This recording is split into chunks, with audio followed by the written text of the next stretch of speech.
Madam Chair, Minister Mahuta appears to feel no contrition at all for being the first minister in 168 years of Parliament to try to entrench her own government's policies, creating a constitutional crisis in the process. For a moment, it was also the greatest win the Green Party had ever had in this Parliament, having failed to achieve anything else practical around transport of the environment. But it turns out that it was just another Pyrrhic victory, like declaring a climate emergency. In 168 years, with all that has happened in New Zealand politics, no government has been arrogant enough to think its own politics, its own policies are so important that they should survive and endure longer than the next Parliament, which has the right to change the laws of New Zealand. Even if it's true that the Minister says that she was not aware or she didn't realise what would be the consequences of this particular amendment to the bill that was tabled during the committee stage, the Minister should still take responsibility for what has been a constitutional disaster, which New Zealand had avoided for 168 years until Labour and the Greens teamed up to deliver this outrage. Now, as ACT said in our reply to the letter that the Minister sent to ACT, this is a shallow political stunt, Minister, this entrenchment provision, and this claim that it was only intended to protect these water assets from privatisation. ACT's been clear throughout the entire Three Waters process that our position is to return the assets to local government control. It's the government that is transferring assets out of local democratic control into new statutory corporations that it is allocating governance, 50% of the governance, to unelected, appointed iwi Māori elites who will have the ability to direct... Madam Chair. Madam Chair. Order. I'm going to say it again. The member is straying into matters provided for in other parts of the Water Services Entities Bill. I'm going to ask him to confine his comments to the SOP which is in front of him. Thank you, Madam Chair. So, for 168 years, every Parliament has been sovereign, which means New Zealanders can vote out the government which doesn't deliver and replace the members in this House with new members and a new government which will deliver for them. And ACT fully intends to be part of that new government.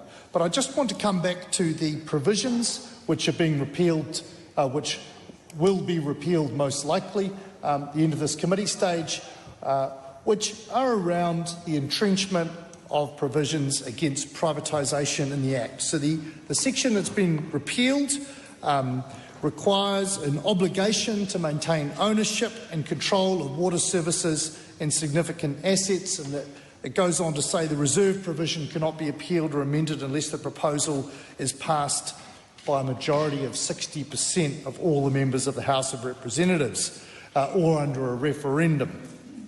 Now, I'm interested, I do have a question for the Minister. I'm interested, Minister, what does the Minister understand privatisation to mean? Because is this the partial sale, Minister, of a share in assets or a sale of assets, such as the government's enabling legislation which will allow Kiwi Bank to be floated and sold? No. Does it cover the... Sorry. Madam Chair. No. The member is to confine himself to the very narrow question of what is contained in the SOP.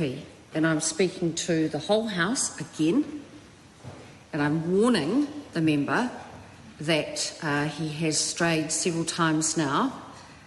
This is a very, very targeted and confined debate. Simon Court. Madam Chair, just to be clear, I will continue to I will confine myself to discussion of the clauses which are to be amended and the purpose of this proposed amendment.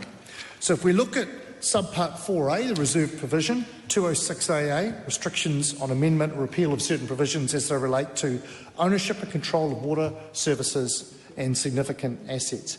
My question for the Minister, the Minister will be aware that when I come to the House to ask questions, it is not in the pursuit of some flippant political objective. As a civil and environmental engineer, I speak for many people around New Zealand who are really genuinely interested in reforming the way water services are delivered so we have better outcomes. So I want to ask the Minister, what does the Minister understand privatisation to mean? And I just want to give the Minister, Madam Chair, with your grace, a couple of examples around the mixed ownership model, such as Air New Zealand, or the big power generators like Genesis, which have 50% or less government shareholding in a public, what are otherwise a publicly owned asset. Again, and the member still has 6 seconds left, which I will preserve for him. But I've already ruled that another member may not stray as far as that member is attempting to stray. So in his remaining 6 seconds, I invite Simon Court to stick to the SOP in front of him. Madam Chair, the ACT Party will support this amendment on the basis that it restores constitutional democracy. Madam Chair. Chris Bishop.